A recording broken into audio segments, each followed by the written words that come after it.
Good afternoon, everybody. Welcome to the Planning and Environment Committee meeting. I'd like to call the meeting to order, and I would look to the committee for any disclosures of pecuniary interest. Seeing none, we'll move on to the consents. Any items wish to be pulled from consents? Seeing none, I would take a motion on the consents. Moved by Mayor Brown, seconded by Councillor Helmer. Any discussion? Councillor Helmer. Just on 2.5, the appeal to the OMB, I was glad to see that we prevailed at the OMB. I thought that was a good position taken by council, and looks like our council did a good job of arguing at the OMB. Thank you. Any further comments or questions? Seeing none, I will. Mr. Fleming. Since it was raised, Mr. Chair, I just wanted to acknowledge the work of Planner Sonia Wise. That was a very difficult file and difficult hearing, and so just wanted to commend her on that. Recognize her. Thank you, Mr. Fleming. Yes, indeed, it was a challenging file, and I think the board decision reflected the process that went through, and that sound planning principles were obviously applied in this. And thank you for your work. As we call the vote, vote is open for the consent items numbers 2.1 through 2.5.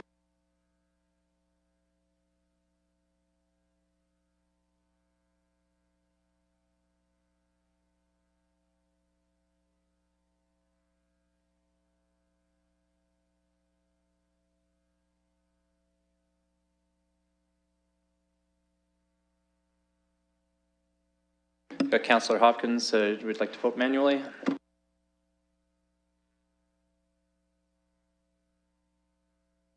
Yes. Closing the vote, the motion carries 5-0. Thank you very much. In our first scheduled item, we have Mr. Levin and Ms. Boyer for the fourth report of the Environmental and Ecological Planning Advisory Committee. Welcome. Thank you, Mr. Chair, members of the committee, and Mayor Brown. I'd like to introduce Susan Ratz, who's the chair of the Advisory Committee on the Environment. I'm also here with EPAC member Andrea Boyer, who is a PhD candidate in the Department of Biology at the Advanced Facility for Avian Research at Western. What's really interesting about what we're going to ask you to refer to staff today is something that was worked on by 3 of your advisory committees. It was also worked on by the Animal Welfare Committee, that this is a green standards for light pollution and bird-friendly development. We're asking you to refer it to staff to prepare a version for council's consideration. It being noted that 3 advisory committees worked on this. And further noting that the section 4.1 of the draft contemplates a light curfew for London. We really didn't have a specific recommendation for that.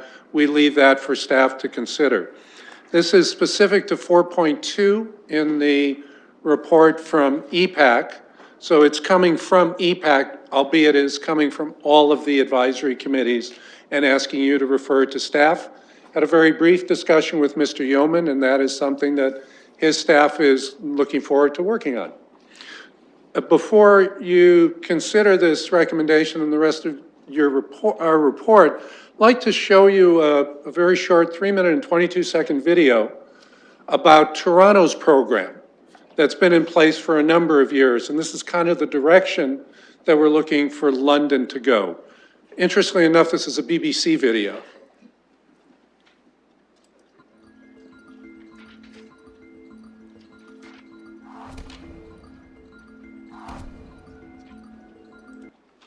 Whoops, sorry.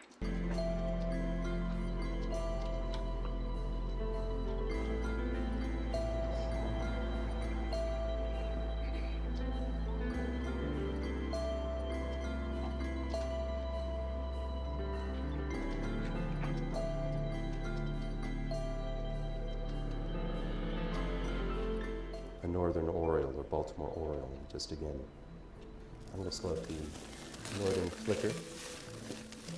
Sadly, we pick up far too many of this particular species. They hit with such tremendous force that they tend to die more frequently than some of the smaller species do. The impact is too great for them to sustain.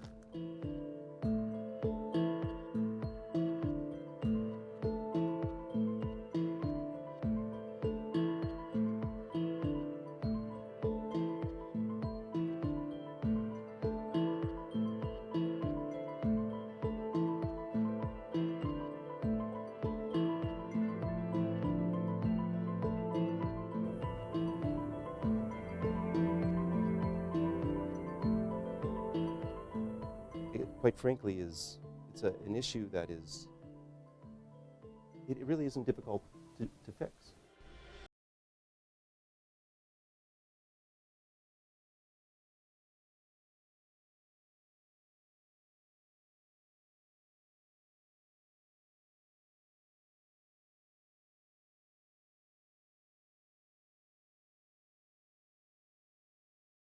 These birds are endangered, and so if we can build our built environment in a way that reduces migratory bird death.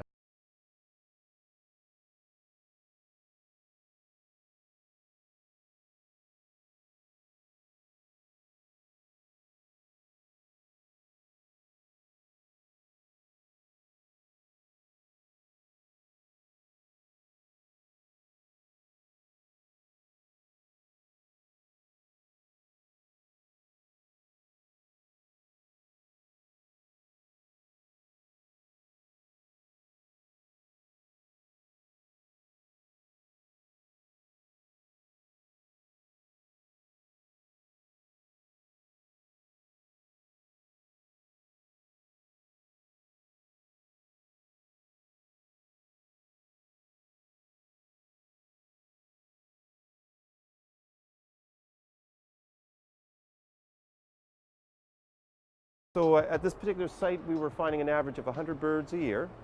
Since these markers have gone up, we've been finding 1, maybe 2 birds a year at this particular facade. So it's definitely doing its job quite beautifully. The less birds that are killed by collisions with buildings in Toronto, the more will make it up to the boreal forest to breed. I think that the City of Toronto should be very proud of the work they've done.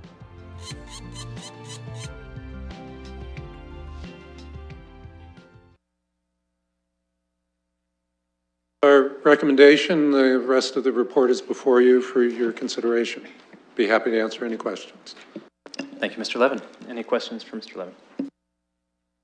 Mayor Brown.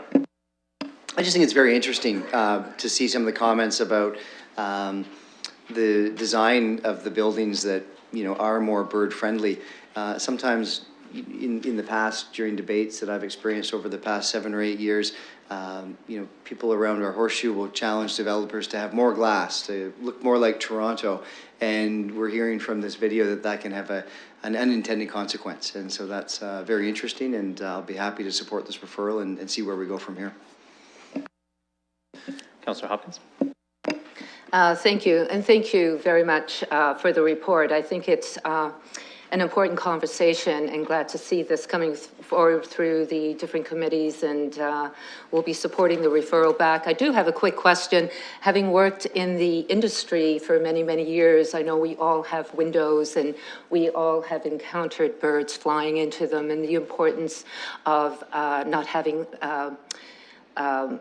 or having reflections there to distract the birds from flying through the window because they see light. I'm just wondering if we as a city are sending out information or I guess promoting the importance of not putting reflective material out there in our homes. Mirrors in particular are another concern, especially this time of the year when birds are mating, they see their reflection in that window and they think there's someone else there, and that's not the case. So they need a little bit of help, and I just would like to see you know, staff just being aware of the importance of having that information in the community, regardless if it's development. We all live in homes, and the importance of just thinking about what we're doing with our windows, since a lot of our new builds and renovations, we all like the glass, and just a reminder out there to the community. So hopefully staff is on top of that as well. So thank you. Further comments from the committee? Councillor Helmer. Well, I'm glad to see the advisory committees working together to bring something so substantial forward. I wonder if you could speak through the chair to the sort of grandparenting, where you say, you know, we're going to allow existing lighting continue on as it is. This is going to apply to new lighting and replacements. I wonder if you could speak to that part in terms of how it might actually roll out in the city. And then also, I think colleagues, we should consider, certainly I think it's helpful to refer to staff. I also would like to hear from the other advisory committees who have different perspectives on some of the issues and get their feedback on the plan. For example, the Accessibility Advisory Committee or the Diversity, Inclusion, and Anti-Oppression Advisory Committee. They might have a different view about lighting and what the impacts are and how things should be done in terms of lighting. So I do think it's appropriate to refer to staff, but I'd also like to get some input from the other advisory committees. And I wonder if the folks, while they're here, if they could speak to that issue of, it says grandfathering, but, you know, grandparenting. In regards to referring to the other advisory committees, I would be in full support of that. This has been a joint effort thus far. The recommendation has been worked on for a number of months now, so we felt it was important to get this recommendation to staff so that they can begin working on it, but we do welcome the involvement of other advisory committees as well. And through the chair, regarding the matter of grandfathering, yes, there is a reference to that, and I certainly leave that something that staff would be considering and what they would bring forward to council. It's certainly not seen as a document that says thou shall do everything that's in this draft. Certainly would like to see movement forward, though. Mr. Yeoman. Thank you, Mr. Chair, if I could. So first of all, it's great to have this before us tonight. It's always greatly appreciated by our team when advisory committees help us with a lot of research as well, helping to move our city forward, working together collaboratively. What we're going to be doing next for the phase 2 is just, as Councillor Helmer was speaking about and what Mr. Levin's speaking about is looking at the implementation of what's before you here today. So there's a number of really strong recommendations here, a lot of good research. We're looking at how we operationalize that going forward, and that's what we'll be bringing back to committee. So that's going to be a joint effort with development services, planning services, our building area and facilities perhaps as well, looking at the various implications, how we all play an important part in the process. Councillor Van Host. Any further questions? Ultimately, my question, thank you very much for this work. It's EPAC and ACE and AWAC have done an incredible amount of policy work in the past and continue to do so. So it's this is a very thorough piece, and I think it will have I was going to say significant impact, but hopefully it won't. So, I know, I'm sorry.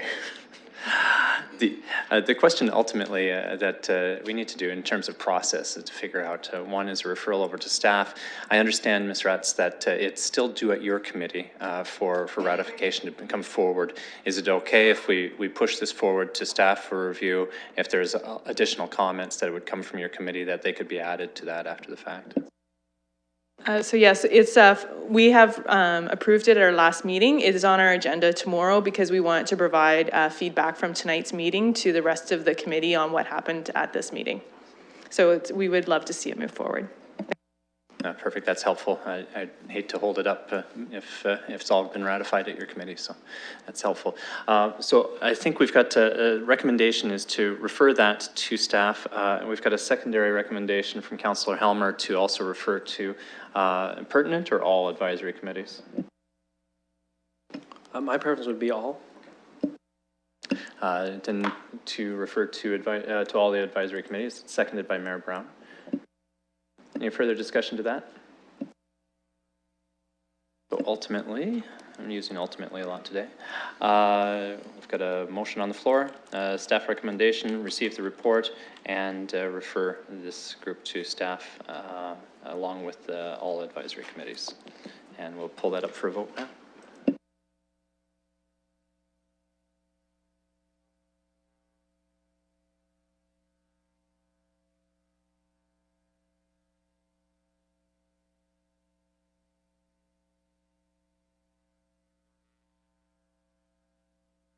Closing the vote, the motion carries 5-0. Thank you very much to all the committees, and as well also for the very informative presentation from the Deputy Commissioner. I'm trying to just find the right title to it. The Environmental Review Commissioner? Or? Deputy Environmental Commissioner of the Province of Ontario. It was a very informative session. I'm glad I had the opportunity to attend, and thank you for inviting us. All right, moving forward, we'll move over to item 3.2, public participation meeting for the application of 1039, 1041, 1043, 1045, and 1047 Dundas Street. I'll take a motion to open the public participation meeting. Moved by Councillor Cassidy, seconded by Councillor Hopkins. That'll come up on the screen in a second.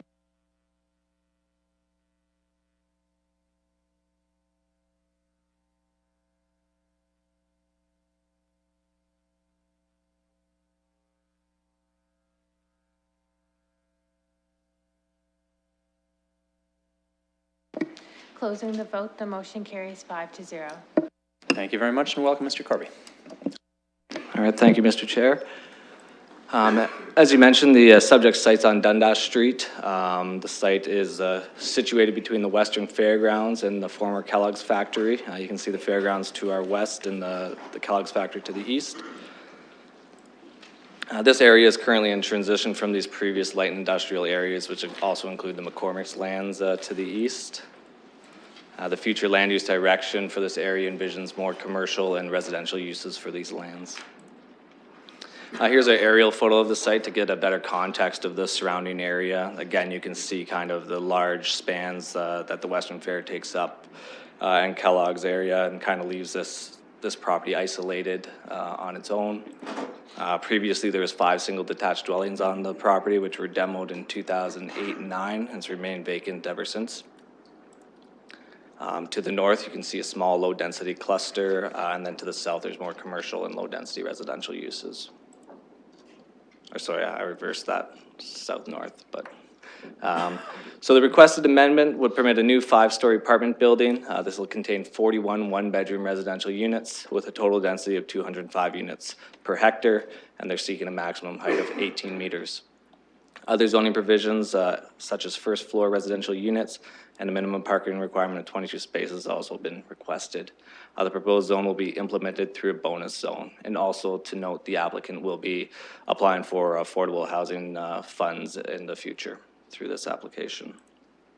So here's a rendering of the proposed development looking to the west.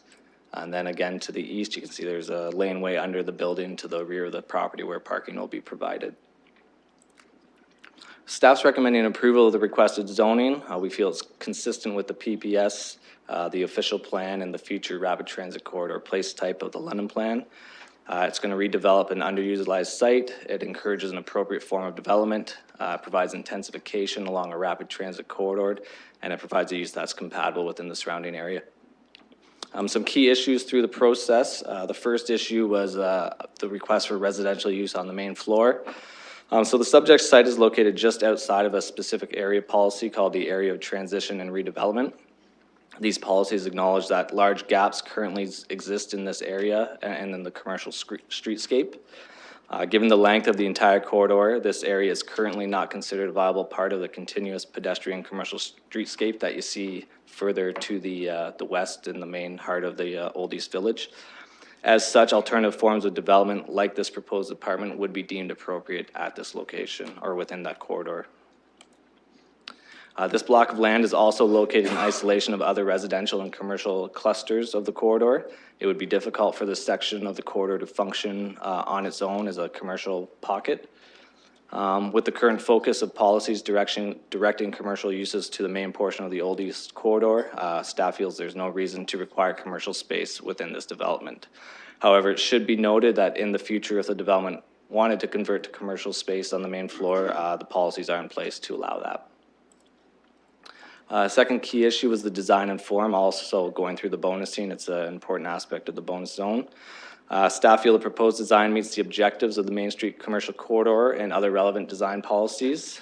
Through the application process, the applicant submitted an urban design brief, character and compatibility report, and also attended the urban design peer review panel. Through that process, some minor concerns were raised and were addressed by the applicant. So we'll show here how those issues were addressed. So the building entrance was redesigned to help define the front facade and help create a focal point for the building and establish a more Main Street feel along that section. The window sizes were changed. Previously, there was a bunch of narrow windows. They've been collected into one larger window on the property to provide some more visual interest to the front facade. The internal meeting space was moved to the front. This helps increase the visual interest on the frontage, as well as address some safety concerns that were raised by increasing the visual surveillance on the front of the property. Also, previously, there were no openings provided along this wall here, so now openings have been provided. Again, this will help create sight lines and help with some safety concerns on the property. Another part of the amendment was the reduction in parking. So the proposed application is seeking to change from 52 spaces to 22 spaces. Staff are supportive of the reduction. We feel that its location on the future bus rapid transit system and several existing bus routes in the area, along with restricting the bedrooms in the building to 1 bedroom per unit, helping to control the intensity, will help offset the reduction in parking spaces. Any further questions? Look to the committee for any questions of technical nature. All right, seeing none, I'd look to the gallery. Is the representative from the applicant here? If you can come to the mic, state your name and who you represent, and if you are in accord with the recommendation from staff. Good afternoon, Mr. Chair, members of the committee, Mayor Brown. My name is Harry Frusios. I'm with the firm of Salenka Priamo Limited. We're the planning consultants for London Affordable Housing Foundation. Mr. Chair, I don't have a lot to add. I do have some comments, but I'd ask that I be able to defer my comments to give a chance to the public make some comments in case I have to address any of their comments as well, and then I can come back and speak to it after they provide their comments. But before I do sit down, I want to acknowledge some members in the gallery that are representing London Affordable Housing Foundation, and that is Sister Joan Atkinson and Mr. Dale Boost, and Mr. Jim Sheffield of Nicholson Sheffield Architects, who's the project architect. And you will hear from Mr. Boost shortly. He will make a brief presentation to the committee. Thank you.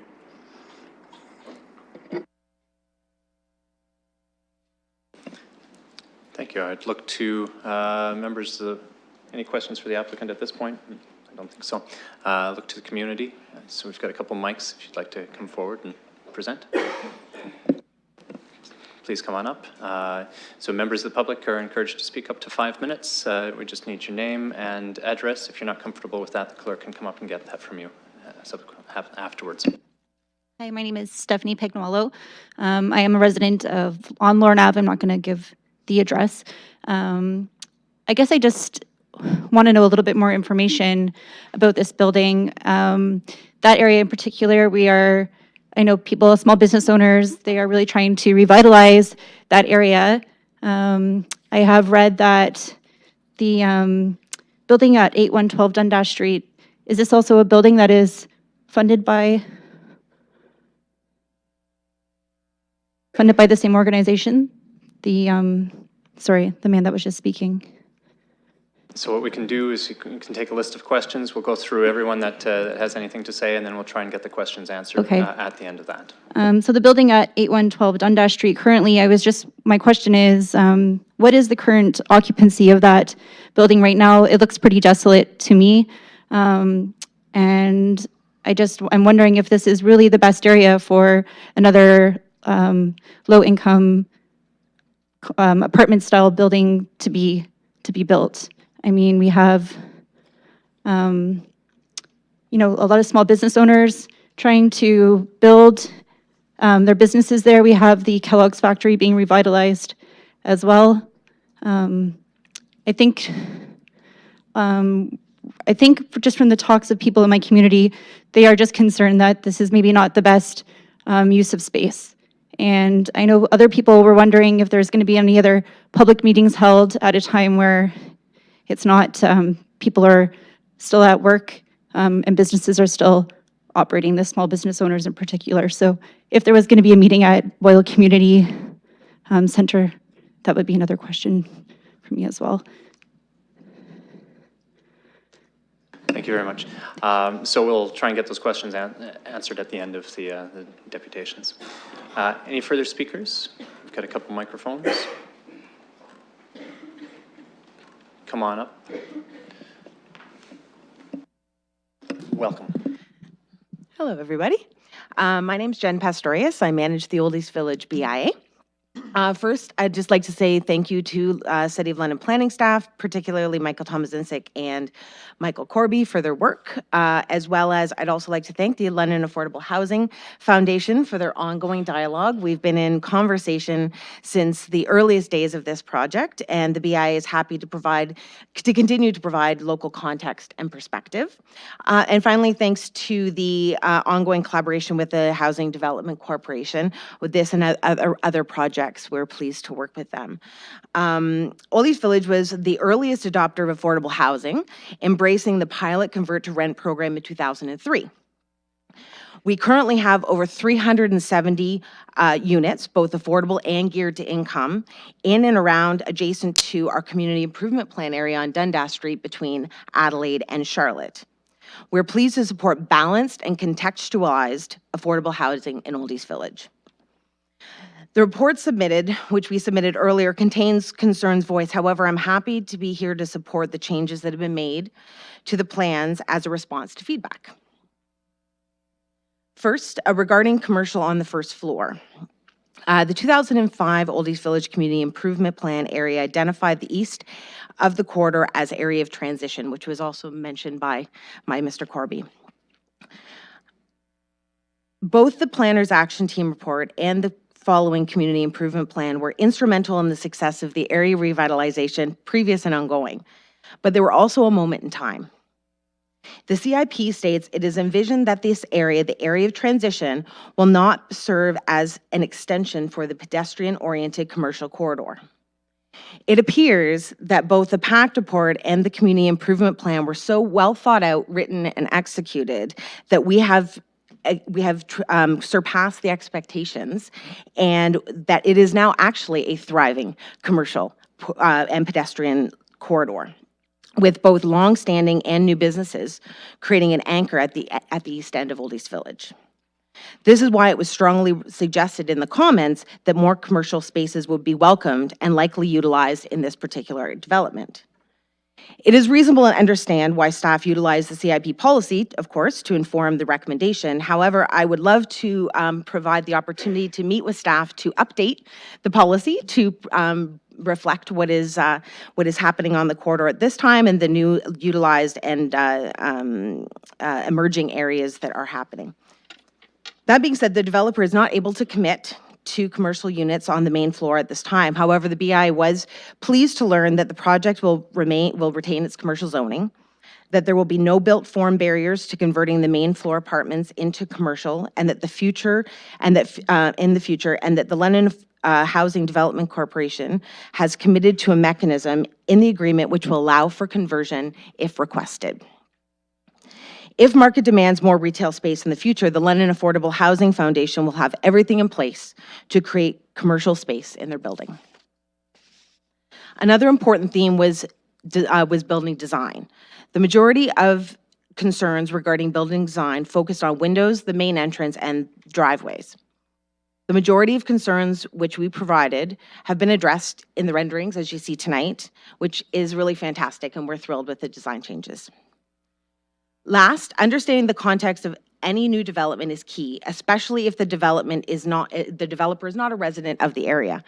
We're fortunate enough to work and live in the same neighborhood. Not a lot of folks get that joy. So we are supportive of a mixed housing approach because as stated earlier, we have a large concentration of different kinds of services, including affordable housing. Not saying we don't need more, but we love to be able to see a mixed housing complex, which allows for all different folks to live in the same building together. And we are supportive and we are pleased to be working with both the London Affordable Housing Foundation, the Housing Development Corporation, in partnership with our Foot Patrol to provide localized content, identify challenges, and work together to ensure that once this development is realized, the new residents of Oldies Village will fully enjoy all that the village has to offer.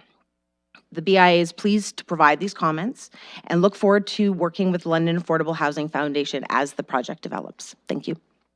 Thank you, Ms. Pastorius. Any further comments from the community? Come on forward. Hello, my name is Sarah Merritt. I'm an area resident. I had the great good fortune of being involved in the early stages of this development and had the opportunity to get to work with the people from the foundation and meet up with Sister Joan again after a number of years. Like Jen, what I'd like to say is that we're really happy to see the changes that have been made based on the discussions that we had and the community input. And again, with respect to the commercial component, we understand that perhaps at this point in time, this might not be something that is necessarily achievable, but I think that the fact that the developers were willing to design their building in such a way that if at a future date there was an opportunity for commercial development that would hopefully benefit the residents, that piece is in the development plan. So as an area resident who has had some early and middle discussions with people, I'm really happy to see how you take an idea, you throw all the ideas and opinions together and come up with something that works for everybody. Thank you. Thank you. I think I saw Mr. Patton up at the top there. Yes, I represent Dr. Mario Malizia. Mr. Patton, if I can just get you closer to the microphone so it can be recorded. Thank you. Is that better? I represent Dr. Malizia, who's this good-looking young man right here. And he has a practice at 1033 Dundas Street. And that's the adjacent owner. So if you look at the map or the amendment, the proposed amendment to Schedule A, you'll see the subject property in cross-hatching, and to the east is his property, right? He's a family doctor with a very busy practice, as I've indicated, at 1033 Dundas Street East. His property is immediately adjacent to the west of the subject property and has been for greater than 45 years at this location. His parking lot is used and available only for his staff, patients, and those of his staff who drive to work, which is the majority. It's not a large parking area, but it is sufficient for the nature of his practice. His legitimate concern is about the adverse impact on his property, and the practice is as it's not the use of the property for residential, it's instead the lack of parking for the proposed use, and that there will be, if this building is at 100% occupancy, there will clearly be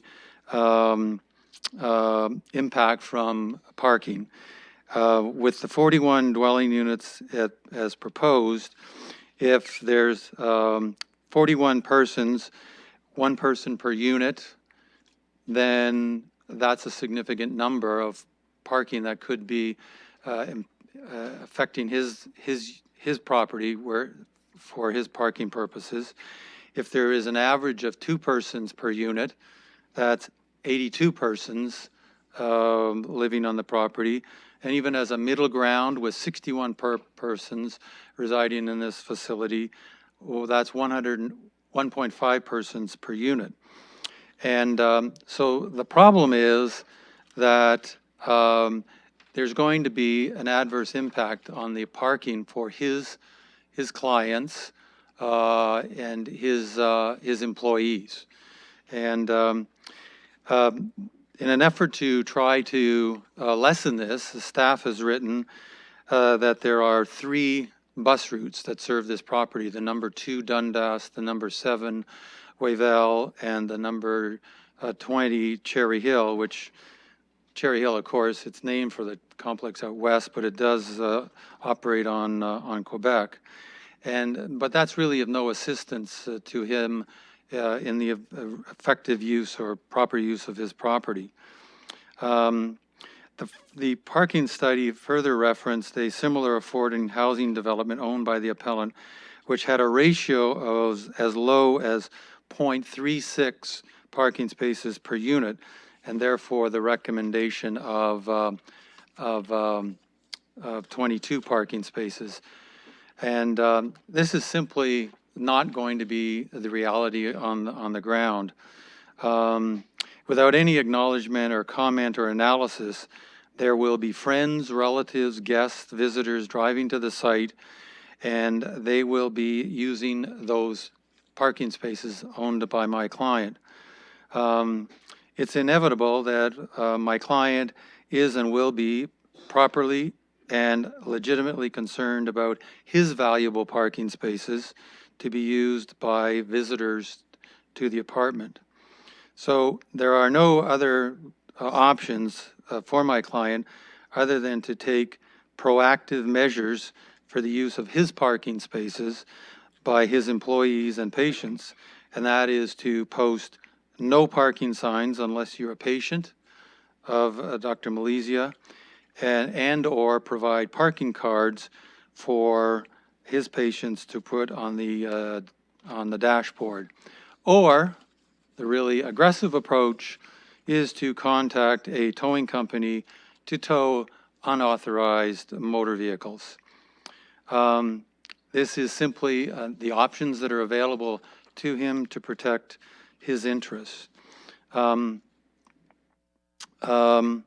So the density of the site, I've calculated out with the maximum number of units, is at 556 units per hectare, which is greater than the city's downtown area. And I don't believe that one can state that that level of density is sound land use planning without having an unacceptable adverse impact on my client's property. He does not want to appeal to the Ontario Municipal Board. Well, that's a good place to present your case, though.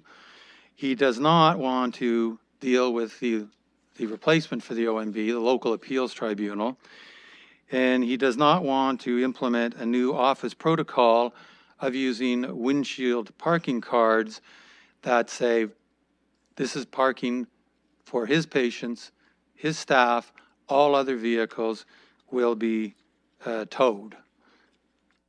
There's a company in town that's pretty aggressive about that. So we're asking you to reject the application at this time and refer it back to staff to work out a more suitable location for the London Affordable Housing Foundation for its good works without adversely affecting a neighboring land use. And that is the summary, other than to state the obvious that either this site is too small or the proposed building is too large for the site. Thank you, Mr. Patton. Further speakers? I think I saw somebody coming up to the mic, please. Yeah, thank you. My name is Dale Boost. I'm with the London Affordable Housing Foundation, and I'd appreciate just a few minutes to give you a little bit of information about who we are and about this project. And thank you to the comments that we received. If I could get you a little closer to the mic so that. And thank you for the comments that we've received so far. London Affordable Housing is a volunteer, multi-faith, 12-member board of directors from different segments of our population. We like diversity. We are a nonprofit registered charity.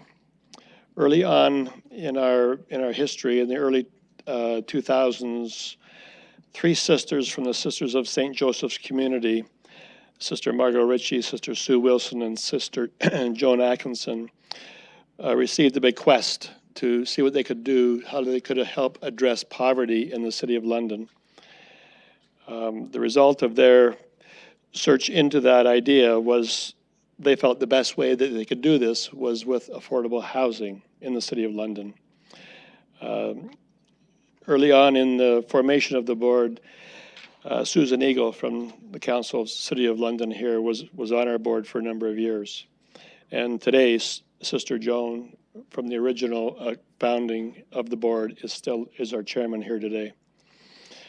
Our sole purpose, the only thing that we do, We don't develop land and sell property and sell units. We have a sole purpose is to provide safe and affordable housing for the citizens of London who face economic barriers, and we provide facilities where they can live in security and dignity. That's all we do. We have two other projects. Savannah Road is a 14-unit townhouse project, and Gethsemane Gardens is a 25-unit apartment building. These are both under the Affordable Housing Program. What we do, we collaborate and try to be helpful to others in our community. We develop our projects for the citizens of the City of London, and this project in particular, it's their project. We do not have a target group for tenancy in our buildings. Our projects are open equally to all of the citizens of London. Our city has a need and requirement for affordable housing. Our sole purpose is to address this need. Financing for this project, approximately 70% will be grant money, which is 30% from the city, 30% federal, 30% provincial. The remaining 30% of the costs of this project will be a mortgage taken up by our group, which we are responsible for. There is no profit to our organization. Any surplus monies are put into a reserve fund for future maintenance and upgrades of our projects. This project in particular, it's a beautiful project. It's in a great location. 41 units, 32 singles, and 9 barrier-free. 4 years ago, we identified this Dundas Street area as a place that we want to be and where we want to help. We purchased this property before McCormick plans were unveiled and long before Kellogg's was sold. We developed a relationship with our neighbors. We made contact with Old East Village to make them aware of our project and updates and to consider their comments. And we look forward to continuing our dialogue with them and appreciate the comments of Sarah and both Jen today from Old East Village. We connected with Kellogg. We went to their open house, and we share their excitement and enthusiasm for this area.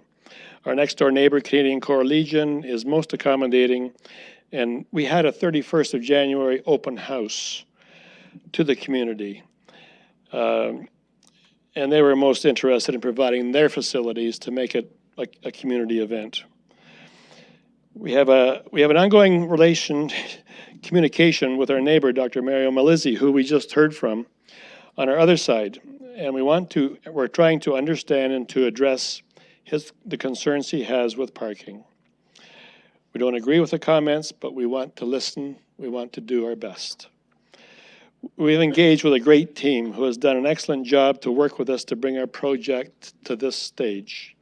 Nicholson Sheffield Architects, Zelenka Priamo Planning, and HDC.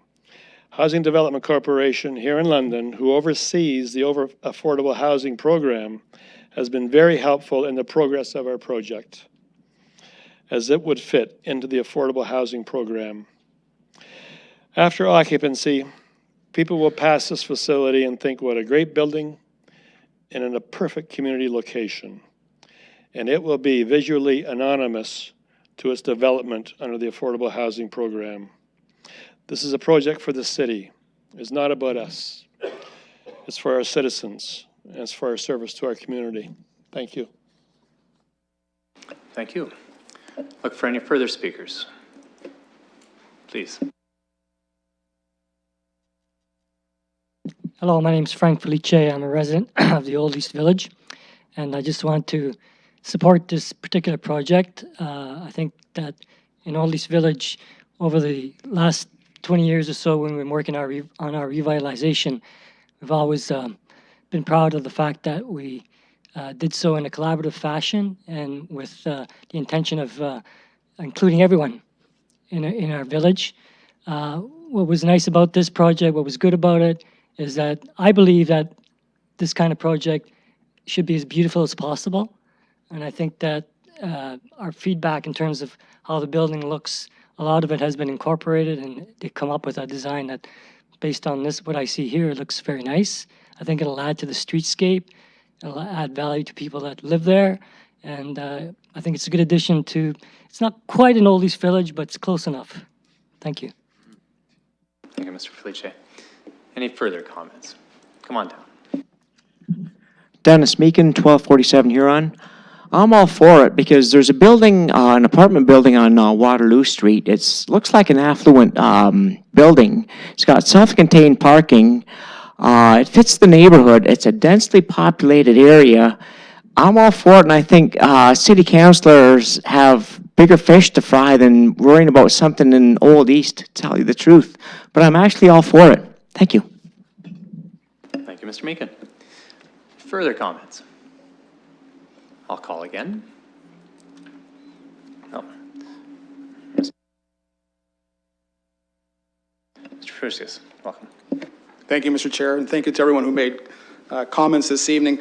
Just briefly, I wanted to thank staff for their continued assistance on this project. It's been a very collaborative effort. Thank you to them and for a positive staff report, which we obviously are in support of. This rezoning will permit an affordable housing project in Old East Village. And it's an appropriate form of intensification. It meets the provincial policy statement, the city's official plan. It takes into consideration the surrounding land uses in terms of the height, the form that's presented, the density. It makes efficient use of municipal infrastructure. It's transit supportive, and it's going to provide a necessary and desired type of building form in the community. The proposed development is also an excellent example of the type of development that's envisioned in the London plan along the rapid transit corridor. We also concur with the staff analysis regarding the issues that were presented through the consultation process. It's been an extensive consultation process with the community. As noted by Mr. Boos, we had the public open house on January 31st. We received a lot of productive comments, and we've made changes to the building since that time, which we believe now has made the project even more supportive to the neighborhood. We appreciate the comments that were presented by the Old East Village Business Association.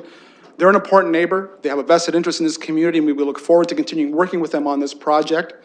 Their comments that have been presented in terms of the design of the building, the site design, the CPTED issues, we believe that they've already been addressed, but anything outstanding can be dealt with through the upcoming site plan approval process, and we're confident that we'll be able to achieve addressing all those comments. With respect to the parking issues that were brought forward by Mr. Patton on behalf of his client, we appreciate Dr. Malizia's concerns. We don't believe that this proposed development will have a negative impact on the existing parking situation on the lands. As was noted, a similar project by the London Affordable Housing Foundation exists, and the parking rate that's there is sufficiently low that we believe there will be a surplus of parking on this property. Combined with the fact that we're going to be on a proposed BRT route, we anticipate that there won't be a heavy reliance on the vehicles on this project, and there shouldn't be a parking issue. However, in an attempt to address Dr. Malizia's concerns, our client reached out to him on a couple of occasions through written correspondence, which I have copies that I can hand out to the committee. Basically, it was to acknowledge his concerns and to suggest meeting with him to go over it. And then the second correspondence was to provide a couple of measures that would assist in alleviating his concerns. And one, as was mentioned by Mr. Patton, was to put no parking signs on both properties. To make the visitors and tenants aware that they're not authorized to park on 1033 Dundas Street. And second to that, our client is also proposing in the rental agreements to put a clause for all the tenants that neither they or their visitors are allowed to park on that property, and that if they do so, they are subject to any fines that are incurred to have their cars towed from the premises. Beyond that, Mr. Chair, I don't know what else we can do to satisfy that concern. Again, I don't believe there's going to be a parking issue here. We're on a rapid transit route. There's going to be bicycle parking provided on the site. There's parking available on the side streets in the vicinity of this project. So we believe that this is a good project and warrants your consideration. I'm available to answer any questions you have. Thank you very much. I'll look to any further comments from the community. Call one more time. Then final call. Seeing none, I will take a motion to close the public participation meeting. Moved by Councillor Hopkins, seconded by Mayor Brown.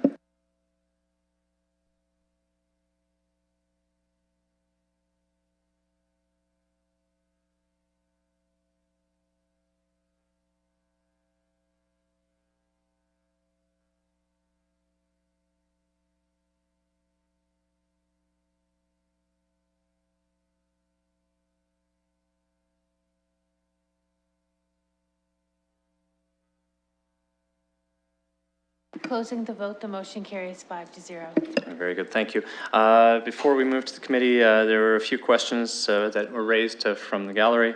One was with respect to the saturation of low-income housing or affordable housing within the Old East neighborhood. And second was if there was a secondary opportunity for public comment on this file, such as at the Boyle Community Center. And a third, I think, if I've captured it, was the parking concerns with respect to Dr. Malitz's property. I'm not sure if I missed any. I think I caught those. Yeah, I got that one. And so with respect to the public participation meeting, this is the one.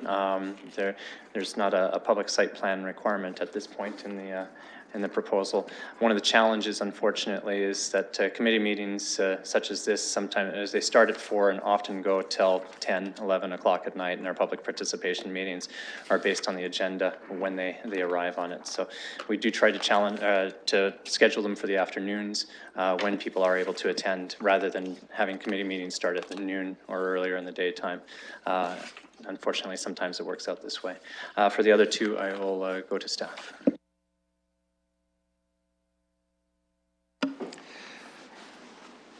Mr. Chair, there was a comment made about the lack of parking on site and due to the density of the proposed development. And in looking at the front page of the report, so I'm at page 87 of the agenda, it does actually state there that twice in brackets that the density is 556 units per hectare. That was a typo, and in fact the bylaw is correct, and it's 205 units per hectare, and so we should probably be changing that. And the number of units though is correct, it's just that the density is a typo, so we should probably be correcting that to state 205 units per hectare. And I'm not sure if that would warrant a no additional public meeting be required. But based on that reduced density too, I think it helps to justify the reduced parking rate based on some of the comments that stated otherwise. Thank you. Okay, thank you. And as noted, it's correct in the bylaw at 205 units per hectare. Mr. Corby just pointed out too, the notice, public notices also contain the correct 205 units per hectare. Thank you.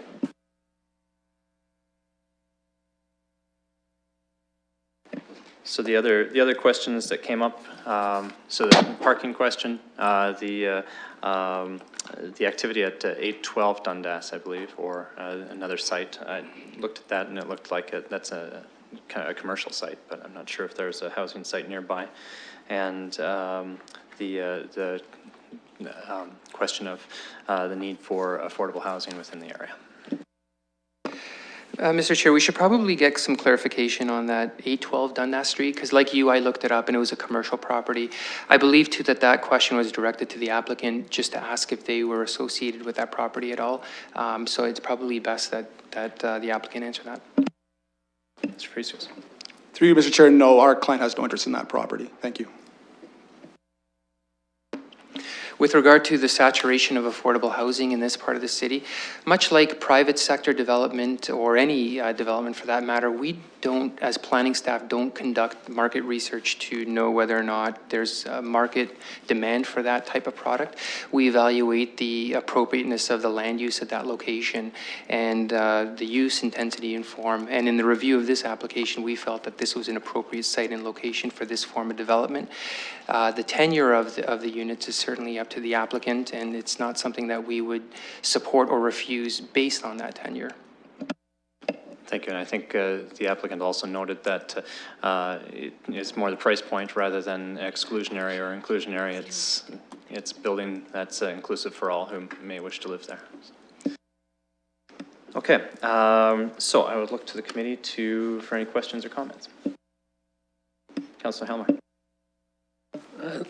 Thank you, and with committee's indulgence, there are a couple of things that have come up from residents who've been kind of following the progress of the application that haven't come up so far in the discussion. I just wanted to cover them off and just get a little bit of feedback from our staff and from the applicant if it's necessary. So the unit on the ground floor that could be converted for commercial sometime in the future, where exactly is that in the building?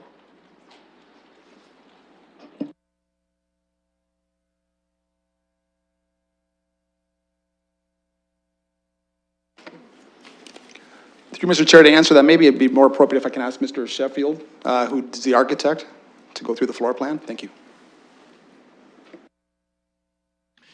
Through you, Chair. So in the presentation by the planner, we talked about some of the revisions that were made to the design, and one of those was to highlight the front entrance, and we had pulled the meeting room to the front and introduced glazing.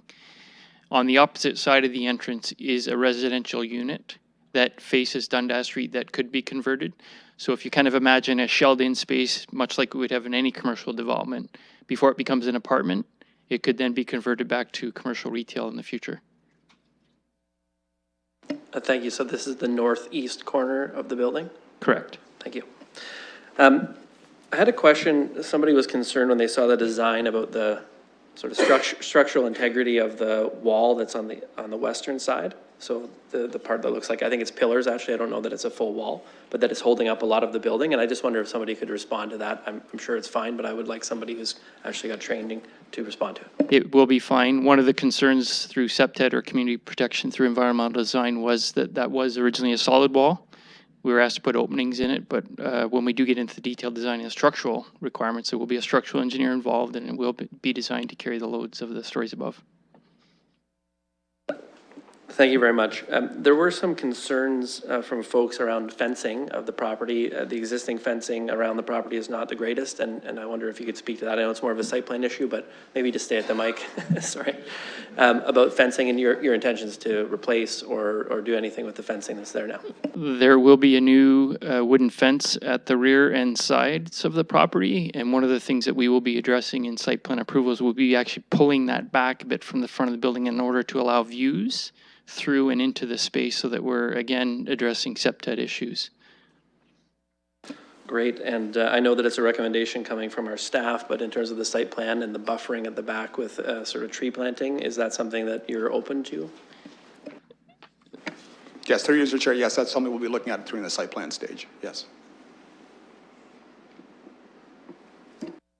Okay, I think that's it for questions for me. I just wanted to make sure those got covered off. I can tell you that since the public meeting back in January, the first community meeting at the Canadian Corps, people have been weighing in, letting me know what they think about the design. People's expectations in this part of the city are very high when it comes to the design of buildings, and I think Mr. Sheffield probably got a number of comments about the design of the building, probably more than you'd get at a normal meeting about a planning application. People have pretty strong views about what they like and what they want to see in the neighborhood in terms of the design, and I'm really glad to see how far it's come. I know part of it is a function of the renderings. You can only be so detailed at the beginning, and frankly, some of the better renderings look better. And I was glad to see that you had a new one here to show what it's sort of envisioned to look like, because when you put out the plan view drawings in black and white, that's hard for most people to kind of really see what that's going to look like.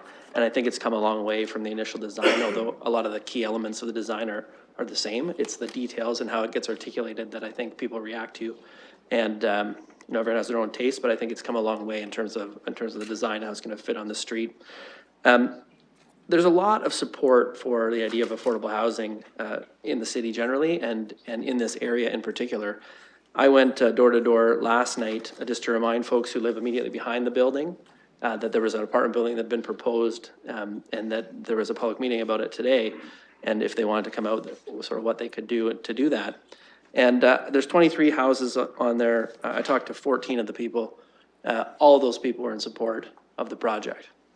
The concerns that they had were, how much parking is there going to be? We talked about that. I gave them an overview of what the parking was requirement, and they were glad there wasn't a huge amount of parking. It's not going to be a huge surface parking lot backing onto their properties, but it was going to be a relatively modest parking lot. They were glad to hear about the barrier-free units. Many of the people who live on that street, they've got friends or family who have mobility challenges, and they know that that's a real need. They were frankly glad to hear that there's a lot of one-bedroom units, because that's something I think they also recognize. The vacancy rate for one-bedroom units is very low, and that was something that was needed in the city. There was some concern about, potential access from King Street, and I said, here, look at the drawing, there's no access from King Street, it's fine. So there were, people had been really paying it close attention, they've been receiving the notices, and they were supportive, and I wanted to pass that along. Broader in the area, I think more of the concerns were about the design of the building, how it's gonna work. There was, I think, a lot of people who supported the idea of having commercial on the ground floor. This is a mixed use neighborhood with all kinds of commercial activity, and the idea of having some new units, I think there's a lot of support for that. So I hope that the applicant, I know that their business is building affordable housing, and that's their focus and their mission. But I think we need to figure out how we can get some commercial in on the ground floor in the future, because I think it's needed, and it's going to make everything work better for the people who are using the commercial area and the people who are living in the building. I think it'd be mutually supportive. I do think this is a sufficient amount of parking, and this issue's come up, and for my colleagues, they will recall we approved building downtown affordable housing, 69 units with no parking whatsoever, and obviously there's no parking minimums downtown for any kind of building that's residential. And I think we have to recognize the kind of mobility patterns that people have in different parts of the city. This is going to be 500 meters away from Rapid Transit Station going east and 500 meters away from Rapid Transit Station going west. So there's a lot of options. There's a lot of existing transit options. When I went over to the public meeting, I walked over there. You know, so I think there's a lot of people who that's how they're getting around, especially for short trips going about their daily life. They're either walking or cycling or taking transit now. And I think when you're renting units, if you rent them without a parking spot, people kind of know they don't have a parking spot, and they'll rent those units. It also keeps the cost down to not have a huge surface parking lot that you then have to recover the cost for. So I think that's very wise. I know with a lot of these affordable housing projects, sometimes they can run into opposition. And I'm glad to see that that really has not happened in this area. And the people's feedback has really been about our expectations for urban design and how it interacts with the rest of the community, the building, are very, very high. And that's where they really focus their comments. They were not saying we don't want affordable housing, or we don't want this kind of housing available in the neighborhood. The contrary, they're saying we want the building to be better so the people who live there have a great place to live, and it's going to be, you know, a really wonderful place and not just like a run-of-the-mill ho-hum kind of place. So I hope that's what actually happens through the site plan process and through the construction. And I just want to say kudos to the applicant for your approach, and also the fact that you're building affordable housing to begin with. It's much needed in the city. Thank you, Councillor Helmer. Mayor Brown. Thank you very much, Chair. I just wanted to, to pause and to recognize, this always gets me in trouble with the other 40-plus neighborhoods in London, but the coolest neighborhood in all of London, Old East Village. Wortley's beautiful too. Old South, very nice. Byron's amazing. Masonville, East, it's all amazing. What I wanted to say in all seriousness is that this is what we want to see happen. This is exactly what we want to see happen. When I work with the big city mayors from across Canada, and we talk to our federal partners and our provincial partners in some cases about the affordable housing challenges that we all face in the larger cities in Canada, and we've come to call it a crisis. And these can't be solved overnight. And they can't be done by a single level of government. It needs an entire community, and it requires all three levels of government to come together to do this. And a very important partner in a program like this, as the ward councillor has pointed out, is the community itself needs to come together and work. So when I think about the work that Susan Eagle did over a decade ago on this file, when I think about how close we were to losing a significant portion of the municipal funding that was being directed towards projects like this in the 2010 to 2014 council, I'm really pleased to see where we are today with the Housing Development Corporation and the work that they're able to do on the municipality's behalf, with the commitments that we've seen from the federal government, the commitments that we've seen from the provincial government, but most importantly, the work of volunteer not-for-profit boards like the London Affordable Housing Foundation, who come together, recognize a need, and really what we can do is use your volunteer time, your talent, in many cases your treasure, to leverage that mortgage portion of this business plan, and we can contribute 70% through other means as well. And what it means is that more people who need good quality housing will be able to get it in, again, what's the coolest neighborhood in London. So I certainly recognize the concerns that were raised here about parking. I think they've been well addressed, and I'll be happy to support this. And again, thank you very much for your volunteer efforts. Thank you. I look for further comments. One more time, seeing none, I would take a motion on the motion. Moved by Councillor Cassidy, seconded by Mayor Brown. I believe that's the staff recommendation.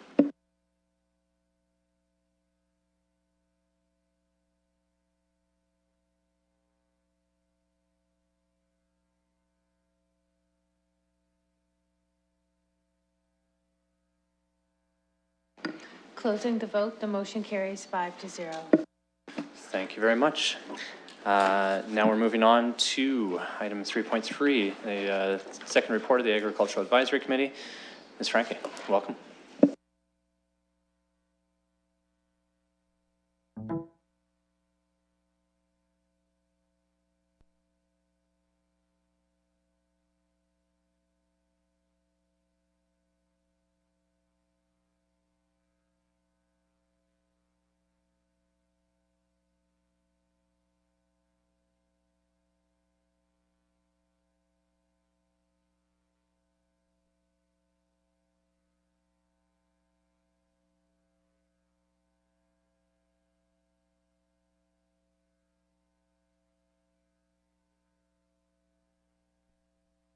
But I do need you to press your microphone button.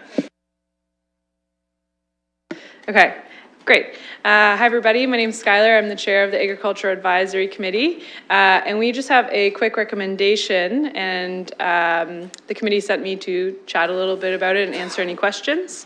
It'll be fairly quick, but I just wanted to remind everyone that bees are awesome and they love the city. Often people don't think that bees would do well in a city, but they actually often, and there's more growing data that shows that they do really well in urban areas. Because of the plant diversity, there's less monocropping, there's less use of pesticides. Also, they probably love London, as we have a new urban agriculture strategy. I also sit on that committee.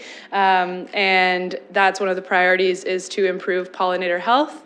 And also in London, we have a Pollinator Pathways project, which is citizen-led, and we're trying to improve the pollinator corridors across the city. So overall, summary, bees are important. So the main problem that has been growing with the Bees Act, which was made in 1986, but updated a bit in 1990, is that you're not allowed to have hives within 30 meters of an adjacent property line. And this is particularly an issue in urban areas, as the majority of houses and dwellings are close to another area, and effectively makes backyard beekeeping in cities nearly impossible. And this is just a little visual that shows you, if you're in an urban area, this is kind of an average visualization of a 30-meter setback rule, which you can see that no one in that neighborhood would be able to have bees according to provincial regulation. And so, in 2016, the province did a pollinator health action plan, and it included a recommendation for the government to release a consultation, a discussion paper, which would include updating the framework and also updating requirements for locations of hives. And they have not yet done it. I've been emailing with the provincial apiarist, Paul Kozak, and he essentially keeps saying they don't have any information about a timeline and when they're going to do it. They have no information, they have no information. And so this prompted our committee to make a recommendation that we ask for a timeline, because I know there's an election coming up, but it would be great to know when they plan on actually addressing this, because it is affecting a lot of urban beekeepers. And even in the city, although there's not a lot of complaints, we do know of beekeepers in London that have had to remove their hives because somebody has complained and OMAFRA has come and moved them. So that is our recommendation, is we want a timeline from the province, and that's kind of what I'm here to answer any questions if you have any. And thank you in advance for your time. I have a little picture of a bee. Thank you, Madam Chair. Appreciate the presentation. Councillor Hopkins. Thank you, and welcome to planning. I'm pretty excited about supporting this. I think it's something that I hear in the community, people wanting to have ownership of bees in their backyard. My question through the chair to you would be, what are the timelines that you're referring to, and how realistic are they given the climate today? Okay, do I say through the chair? I'm trying to get this lingo right. Through the chair. So currently the province doesn't have any timelines. We're not saying that we are giving one. We're not saying you have to tell us within a year, within 2, within 3. We want to know what their plan is. They essentially dropped this plan and associated no times with it. So we're asking them to provide us with a timeline so that we know when we can provide feedback on the changes. So to provide some clarity, the Agriculture Advisory Committee has drafted a letter in the agenda that they would like to forward on to the ministry. The challenge in this situation is that the advisory committee is a municipal advisory committee and provides advice to us. So we need to figure out how to dispose of the letter in such a way that allows that question to be asked.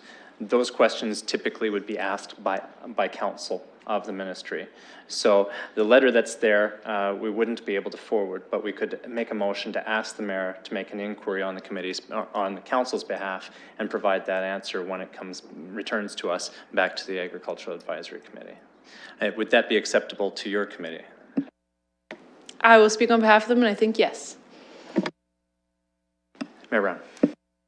Be happy to support the request. I'd be happy to make the inquiry. And I'll be supporting this not just for myself, but I'll also be channeling Beckler and Bryant and Branscombe as I'm voting on this recommendation.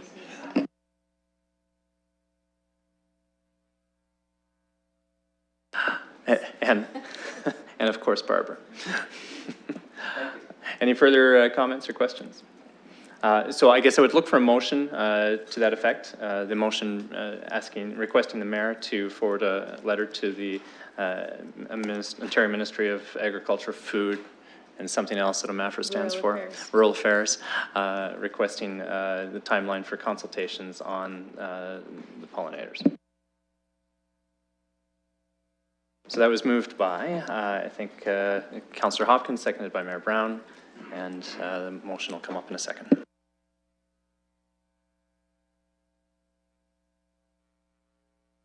As well as to receive the report from the Agricultural Advisory Committees.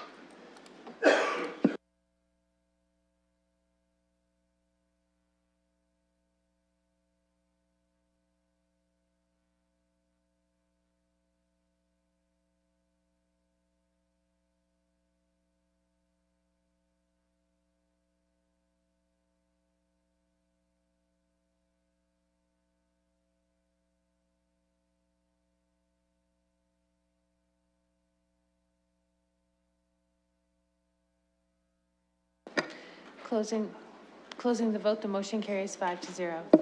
Wonderful, thank you very much. And we'll move on to item number 4.1, an item for direction, the neighborhood school strategy, evaluation and acquisition of surplus school sites.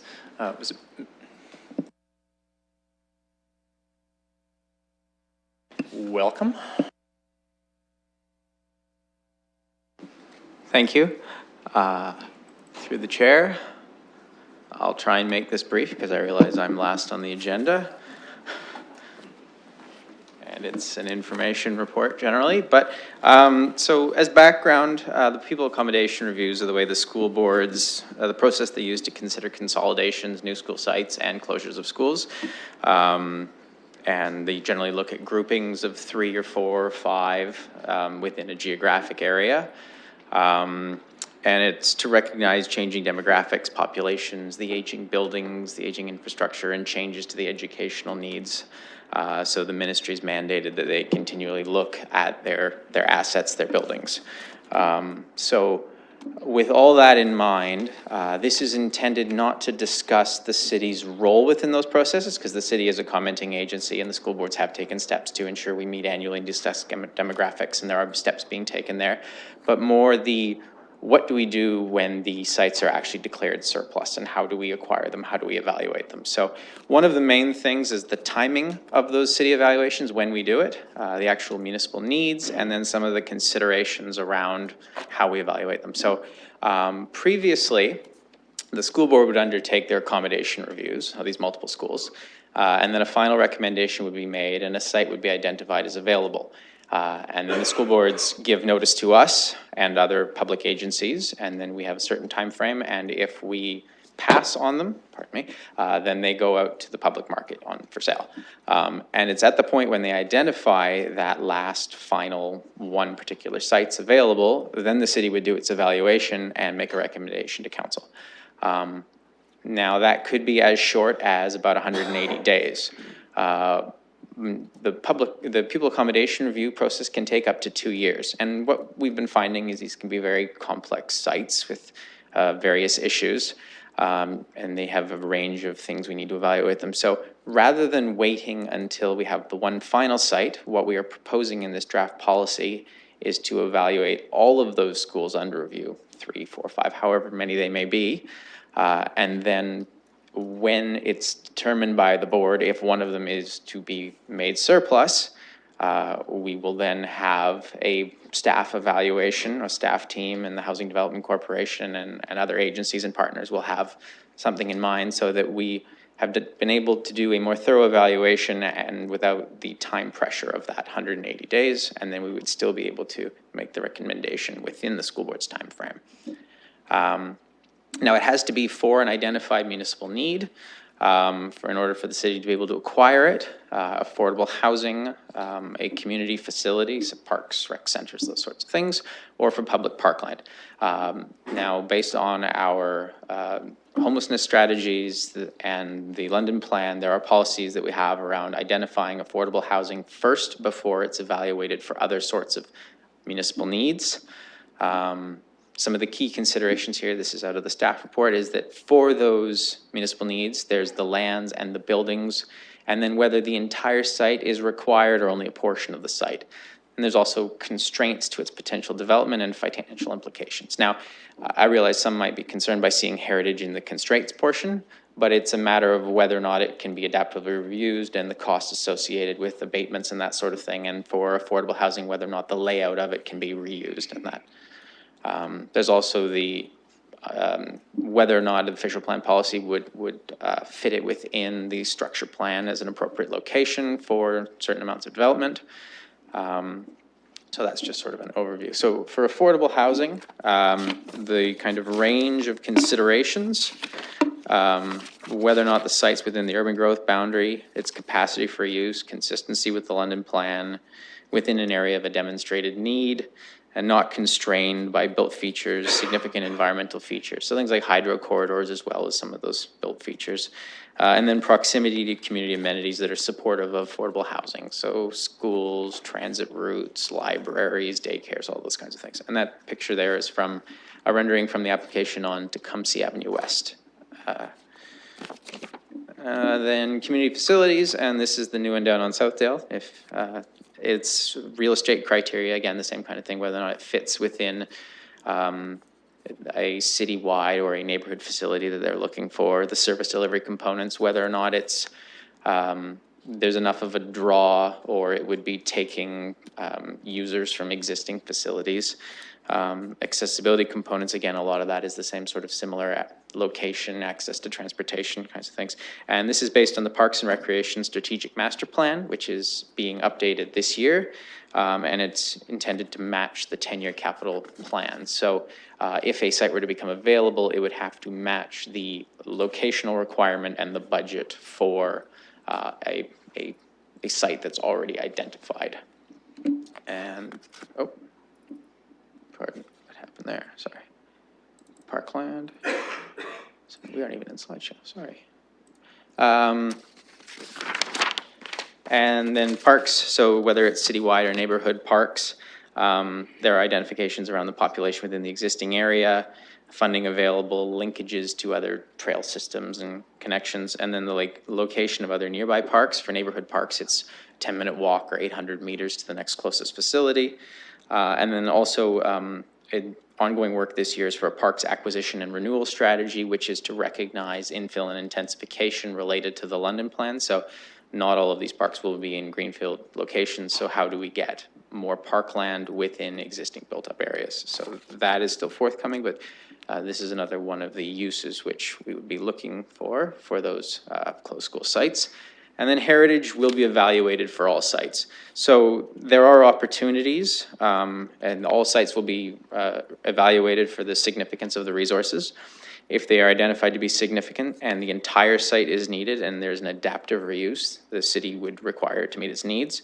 If not, if the entire site is not required and only a portion of the site is required, the city could also sell the heritage building separately and to retain the other for parkland or community facility or whatever else.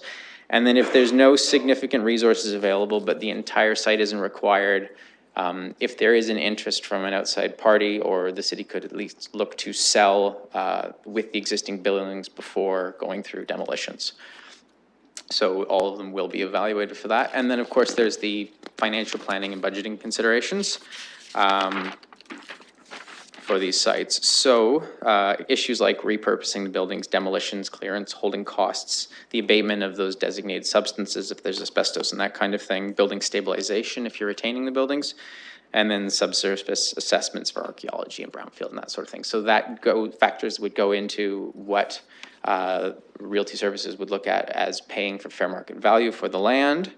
And then where does the actual money come from? It would either be the existing capital plan, and again, it's similar to the community facilities where it would be redirecting or replacing a school site acquisition from another capital project already in the existing capital plan.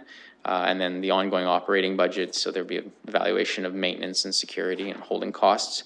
And then the cost of acquiring lands now versus in futures, that's kind of net present value of if it's not acquired now, but it's determined that through that study around we do require the parkland or some other facility in future, what would it cost to assemble a similar number of hectares or acres or that sort of thing. And then the actual source of the finances has to be established, and that can either be the existing capital budgets, reserve funds, other potential sources of funding like leases. So there is the opportunity for partnership, but the partnership can only be supplementary to a city need. So the city would not be in a position to acquire it contingent on working with a partner in case they fell through. So it would only be a source of funding for leases back to the city, but it would only be supplementary to the actual municipal need for the lands for whatever service it is. And then the Housing Development Corporation for the affordable housing has their own budget, which isn't a city budget, but there would be another source of funding. And then if only a portion of the site is required, we would have to come back to you with options. But in general terms, there could be the acquiring an entire site as kind of a banking of additional land. There's sort of unknown costs of that, and the city couldn't recoup those extra costs. Acquiring the entire site for use with a partner in mind, but again, that has to be supplementary, or acquiring the entire site and then reselling a portion that's not required. So a good example of that recently would be Sherwood Forest, where the parkland was retained, and then with the community, there was an intensification project and a development portion that was sold back. So there was high quality design there and a good financial result in more than regaining what it paid to acquire the land. But these are the sorts of considerations that we would bring back to council. But the main difference being the timing, that we would start and evaluate all the sites at the beginning of the accommodation review. So in general, the next steps are to circulate the draft policy to the school boards and our agencies and partners, and then bring back a final draft of the evaluation acquisition policy to a future meeting of Planning and Environment Committee. Thank you. Thank you, Mr. McBeth. I'll turn to the committee. Councillor Hopkins. Yeah, thank you very much for this report. I think it's well needed. And I'm pleased to see that it's going to be circulated to other stakeholders in the community for their feedback before the final plan is or report is brought forward to planning.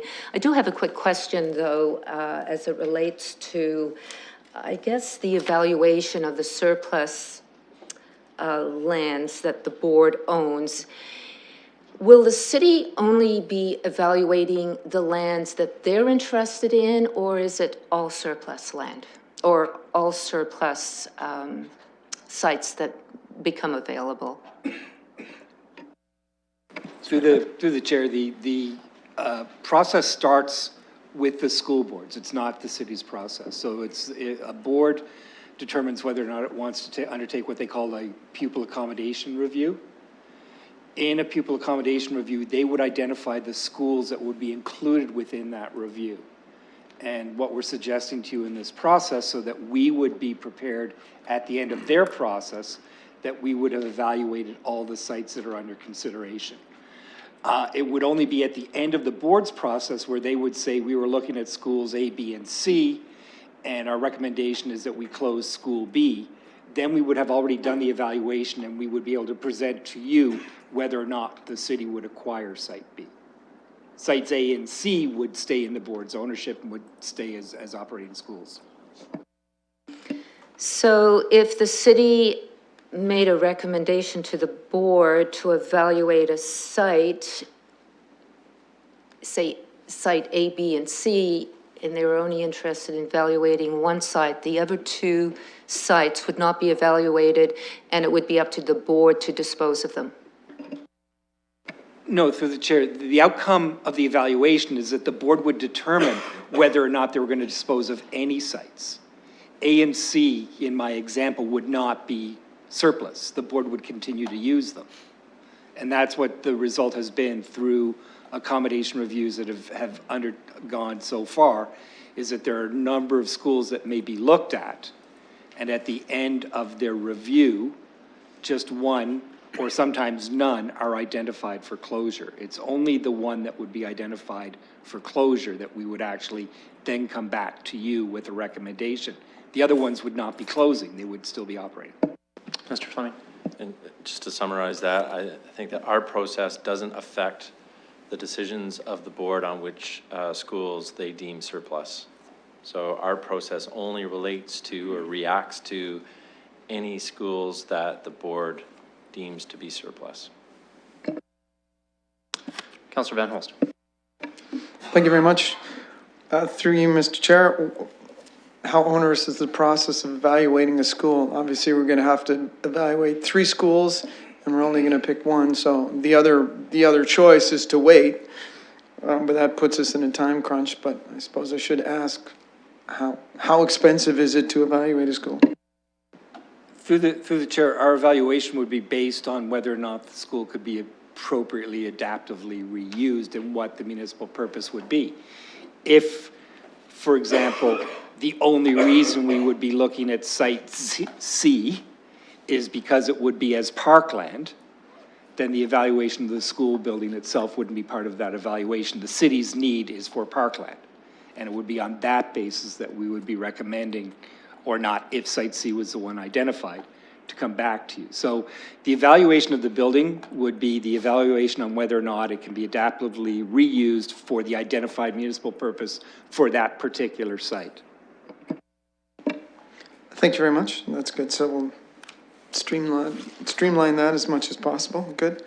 And how would this policy fall into some of the more present closures? So I know that I've got a school, Holy Cross, closing in June of 2018, Fairmont Public School, June of 2019.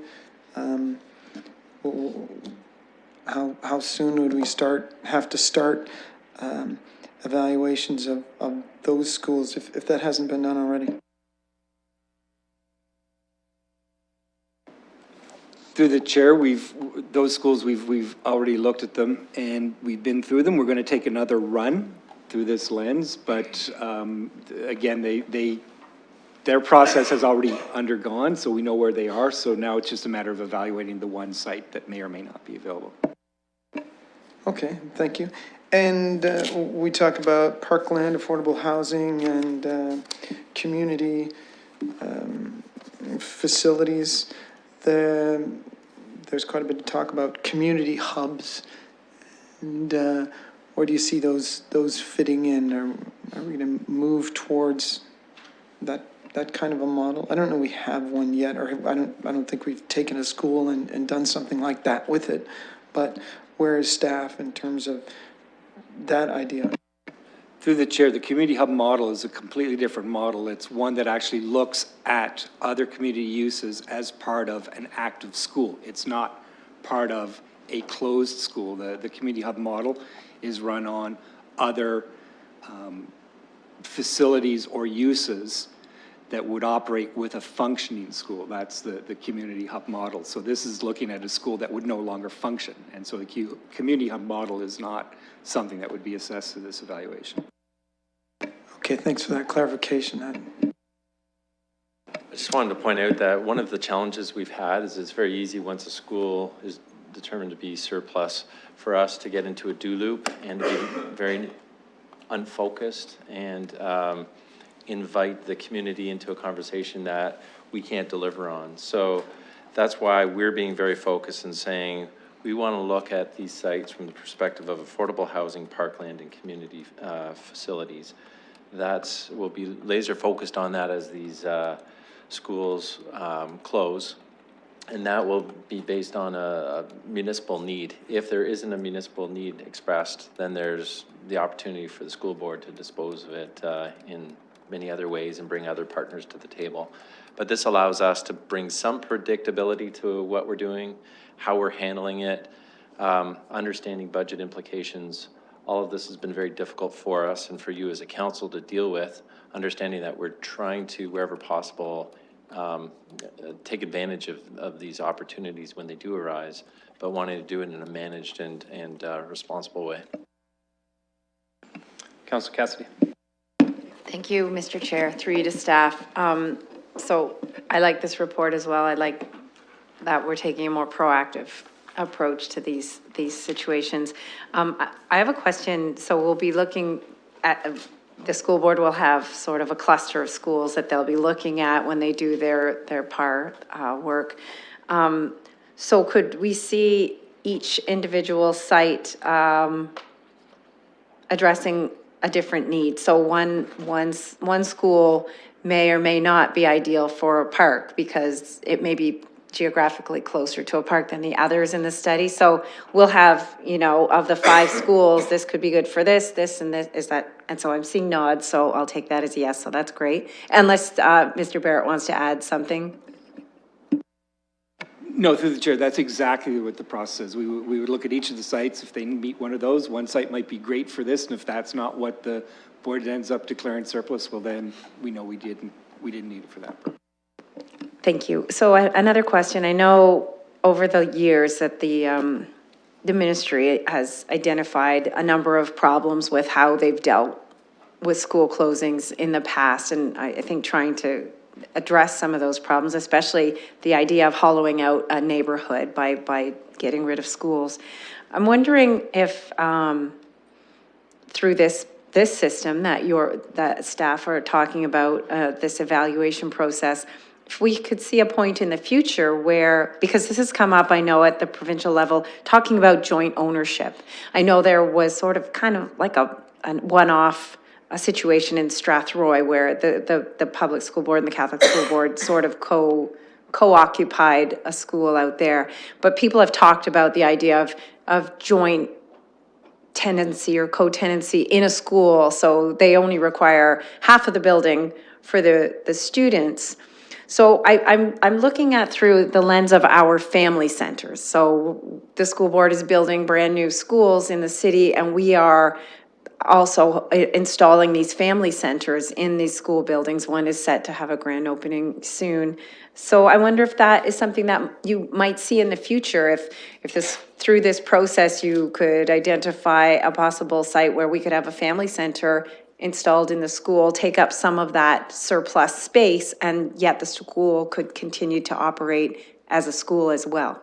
I know I'm thinking kind of outside the box here.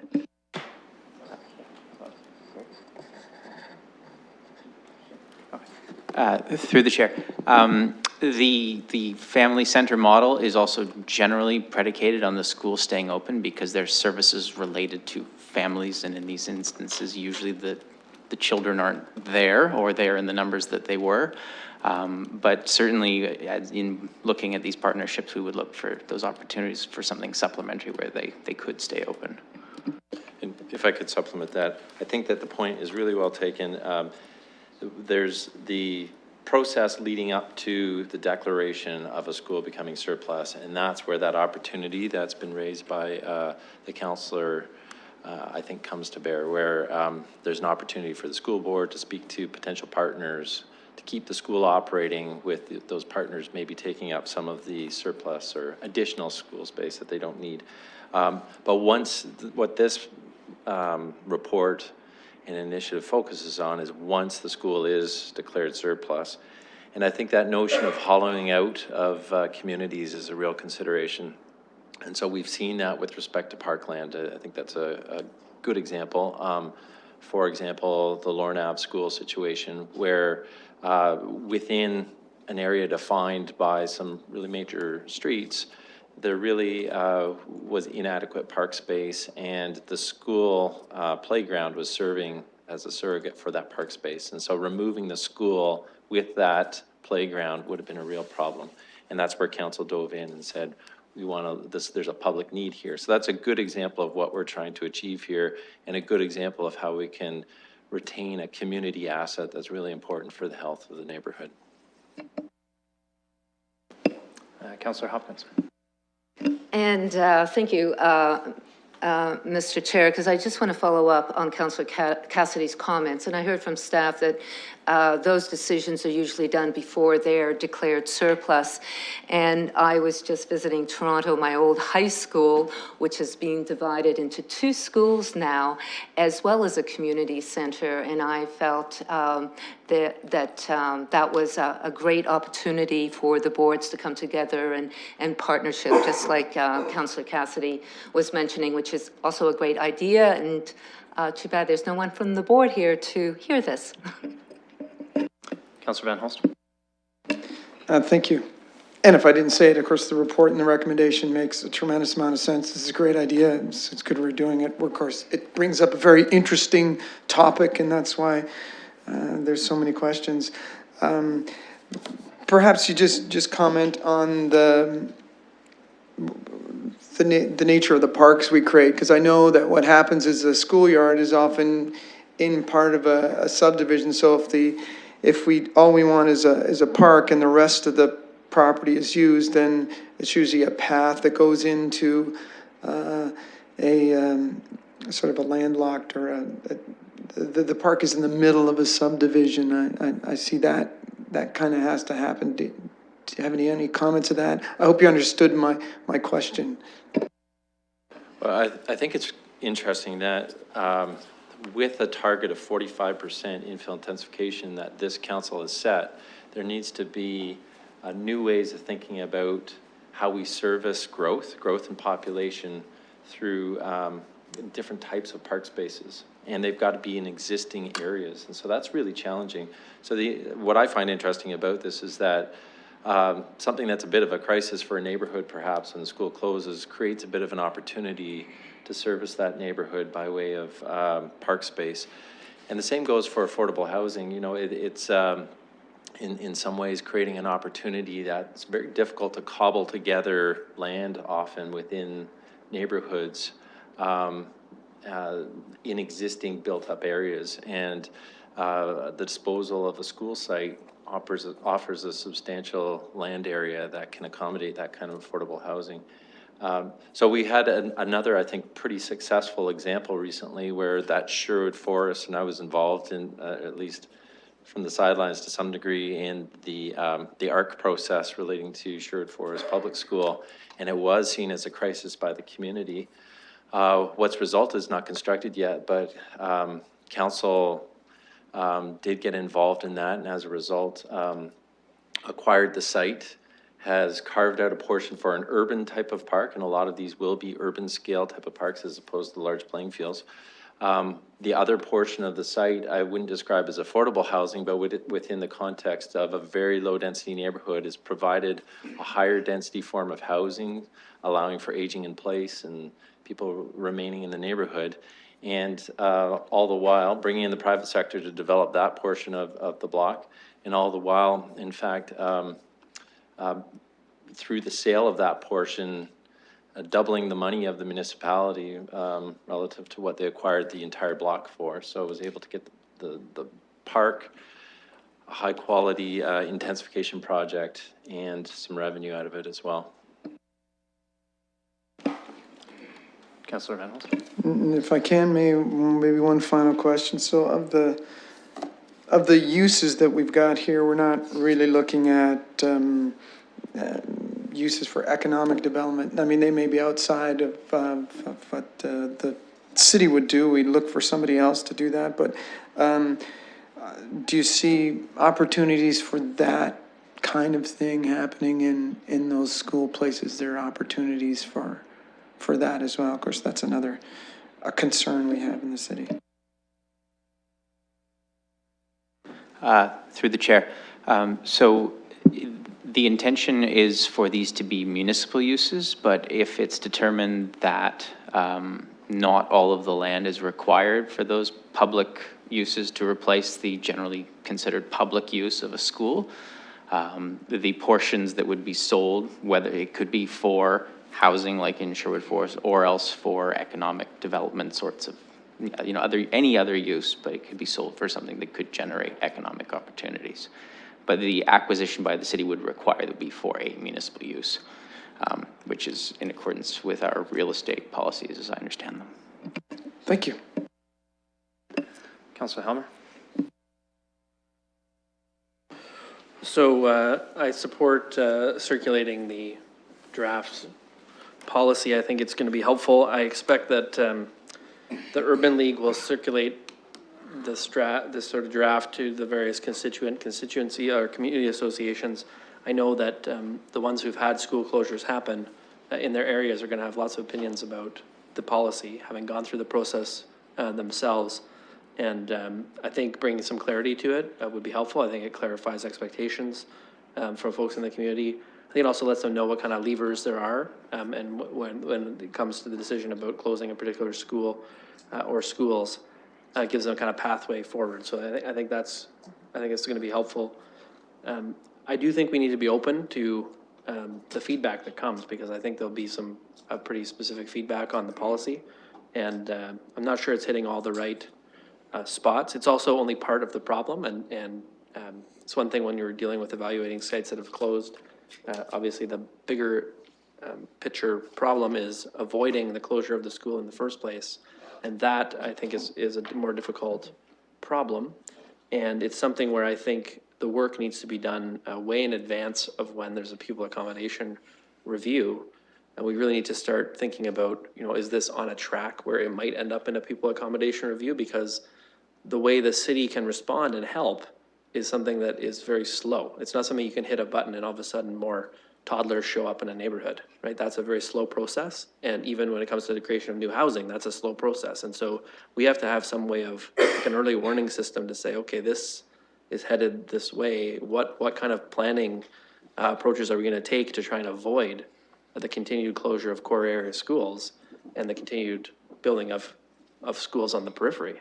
So colleagues on this committee will recall, I voted against the zoning for Cedar Hall or public school. I just got invited to the opening.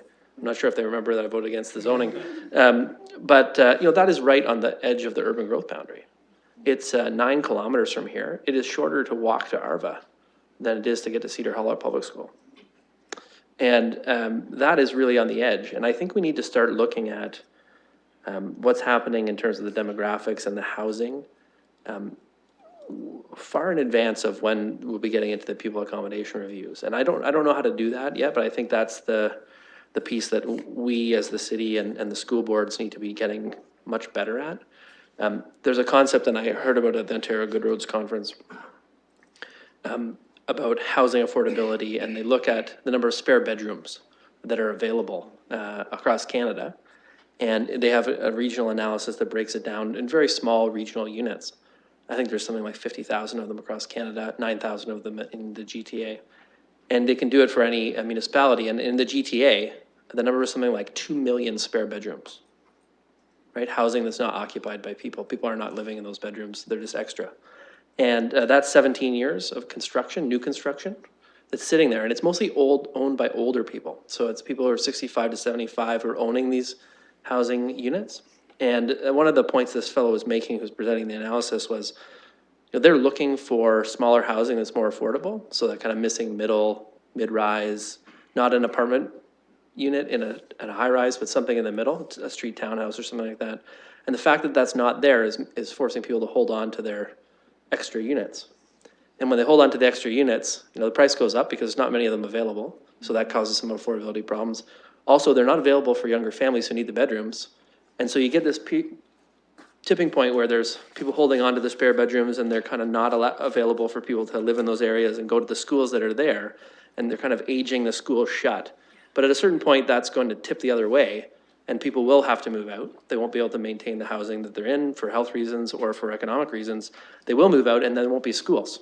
when people started to try and move back in. So I think that there's a once in a generation kind of demographic thing that's going on. We're kind of too late in some ways to kind of catch up to it.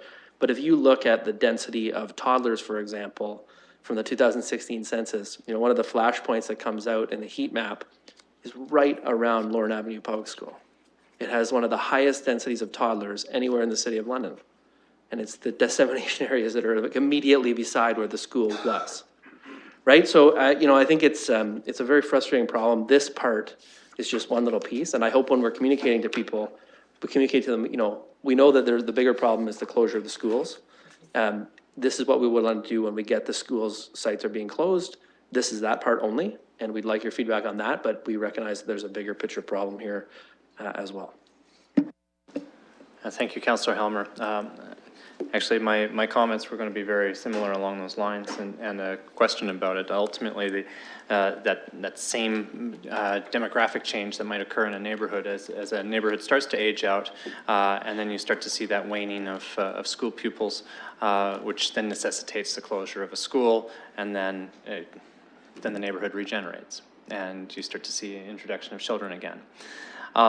In this, what's not reflected is the concept of perhaps mothballing a school and retaining it in the public sphere until such time as that demographic comes back again. Because I think Mr. Fleming mentioned talking about parkland, for example. It's really difficult to find parkland in the built density neighborhoods, the old established. Well, it's even more difficult to find land to build a school.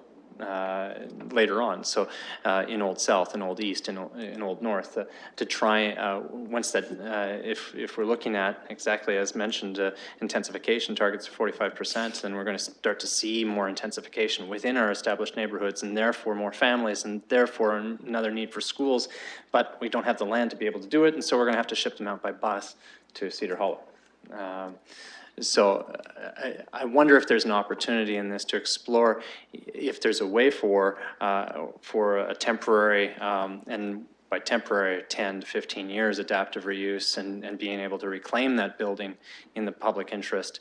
And that would probably necessitate some significant coordination between the municipality and the school boards. But is there that opportunity in there? Through the chair, a lot of the comments that have been received are certainly all those that we've grappled with, and I think that's a great idea. If I can give one note of perhaps positivity to the discussion, it is that staff do meet now annually with both boards, and a lot of these same discussions are coming up, and certainly I can advise you that we have been certainly very much pushing not only the intent, the policies of the London Plan, but also the demographics and everything that you're talking about. A decision, the Cedar Creek decision at the expense of Northridge is a 30-year decision. It's the same discussion will be held in 30 or 35 years as these neighborhoods go through these cycles. And this is something that we have certainly been having in our discussions with the board.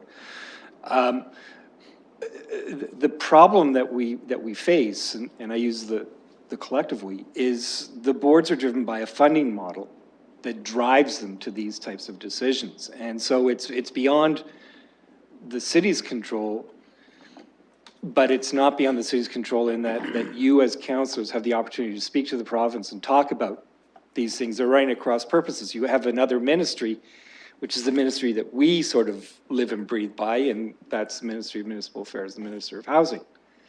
And they've got a provincial mandate that talks about inward and upward, building on resources and building on infrastructure that exists, ensuring that we provide for an opportunity and choice for all residents of the province of Ontario with respect to housing and where they live. That runs at cross purposes to a ministry that's driven by a funding model that says we're going to fund your schools based on how many people you think are going to be there next year and on the programs that you can run for those people. That's the other big problem, and the other thing in our discussions that we've uncovered through this is that as what is delivered under the guise of education changes over time, the requirements, the physical requirements, the physical infrastructure changes over time. And so what constituted a school in 1955 doesn't constitute a school in 2025. And that infrastructure requirement and that building requirement has changed. So all of these things we've grappled with in the same way in trying to put this together. And so we're picking a very fine end of the process, end of the line piece to say, once you've gone through that process, this is what we'd like to do. But certainly, before that process even starts, and a more thorough investigation as to where might this neighborhood be going and what are those opportunities. And certainly if the funding model could build in the notion of, well, we might not need it now, but if demographics hold true, we're going to need it in 15 or 20 years. So the option is, let's find an alternate use or find something that we can do in that period, is certainly something I think that would be certainly supportable. And I think certainly we could make that known as we have that discussion with the boards as we go forward. But as a council who are going to be dealing with this and grappling with this, and from your constituents hearing about this whenever a school closure comes up, it's certainly, it is the province's bailiwick. And I think we've got to push back to the province and say, you know what you're doing with these things is running across purposes of what you're trying to do somewhere else. And that you're making 25 and 30-year decisions, not 50 and 100-year decisions. And that's what some of these bricks and mortar are. And we have to look at a better way to maintain the bricks and mortar where they locate. Thank you, Mr. Barrett. One question, Mr. Macbeth, you talked about one of the parts that needed to stand on its own without partners if there was a lease arrangement in that certain circumstance. So that I'm thinking of an example like the normal school, for example. In that circumstance, the heritage component would have been the aspect under which the city would have acquired it. It wouldn't have necessarily necessitated that we had identified a partner, but the viability of that building to attract a tenant that could, whether it was the Y or anybody, and command a lease that would be able to support the offset of the investment, or just offset the investment that the municipality made. That's what we'd be looking for. Doesn't matter who the tenant is, but could it command a tenant? Through the chair, that's it exactly, and that's actually a great example because the identified municipal need in that instance was parkland. And so we needed the parkland, and that was why we would acquire the site.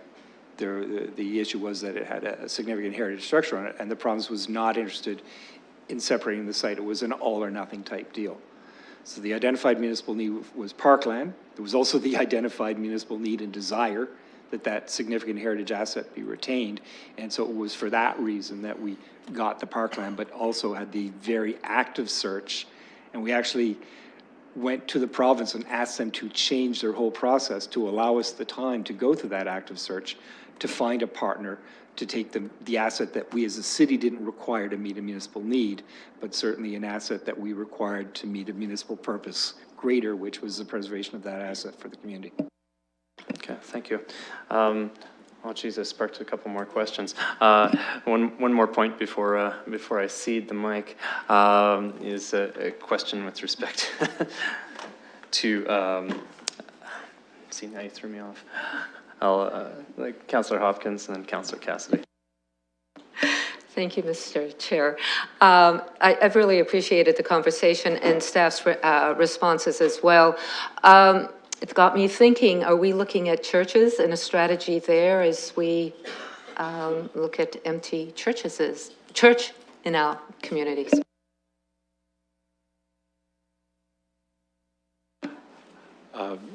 Mr. Chair, we're trying to stay very laser focused here, as I said. And no, I think that really what we have found already, this is stretching our resources to deal with the schools.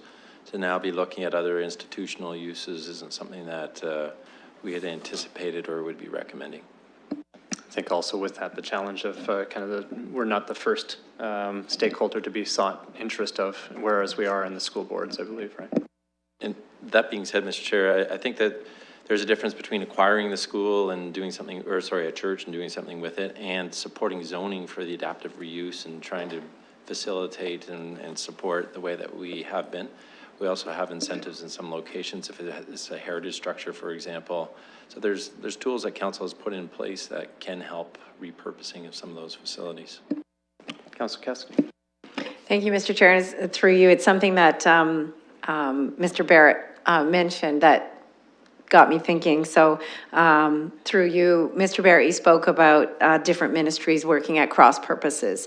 And I think actually, you know, municipal council in the past sort of encouraged the kind of urban sprawl development that has led to the hollowing out of inner city neighborhoods and led to the closure of these schools. So, you know, with cheaper land and all of that being and encouraging, as I said, the urban sprawl. So I'm wondering if we've jumped on board, or we've steered our ship, or we're trying to steer this big ship in a different direction to discourage and move towards you know, intensification and denser residential areas. So I'm wondering if some of our policies could still be even honed further. So, for example, when we approve a subdivision on the outskirts of the city, we set aside a certain amount of land for a possible school if it's required. What if we didn't do that? What if we stopped doing that? And rather than busing inner city kids out to Cedar Hollow Public School, why not bus suburban kids into Lorne Avenue Public School if it were still alive? What if we set our policies further than what we're doing just regarding land use planning and development, and made it a better place for families to stay in older and existing neighborhoods, rather than creating brand new neighborhoods for starter homes and new families, and put a school there for them and make everything really good and easy for that kind of development to take place. Is that possible? Is that something we can do?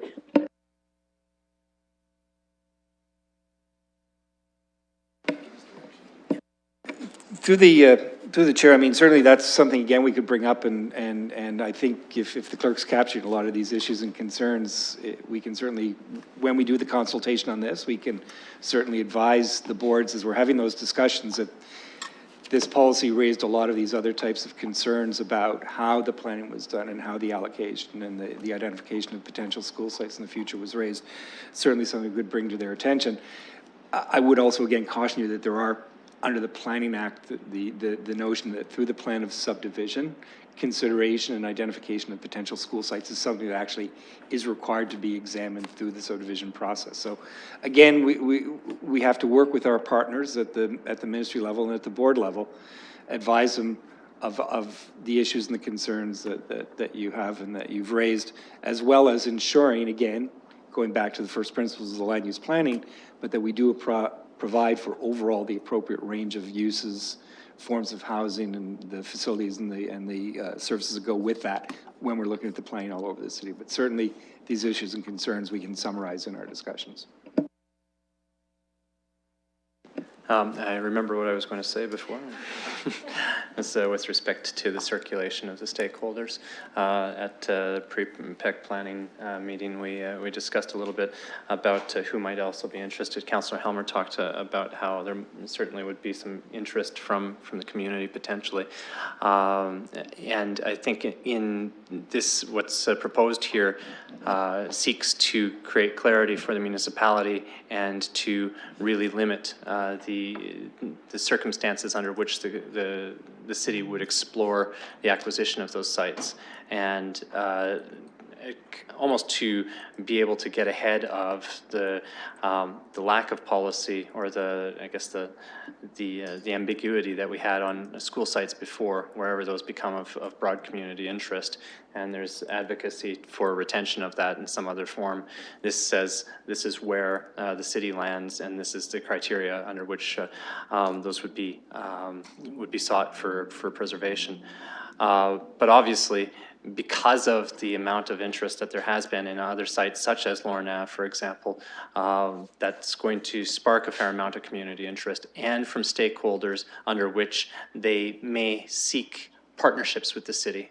And through this, it's stating, really, we're not looking to get into partnerships with other organizations, but that they would be then have subsequent opportunity for bidding with everybody else, with the market, into the school board's process after we exercise the refusal to to acquire the lands.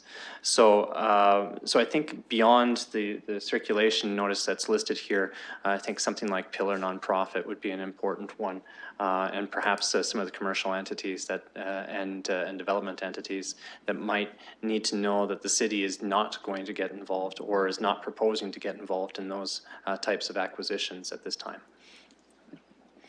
I'd look to the committee for any other comments. Okay, I think Councillor Cassidy threw her hand up to move the staff recommendation. I'd look for a seconder. See that from Councillor Helmer, and we'll bring that up on the board.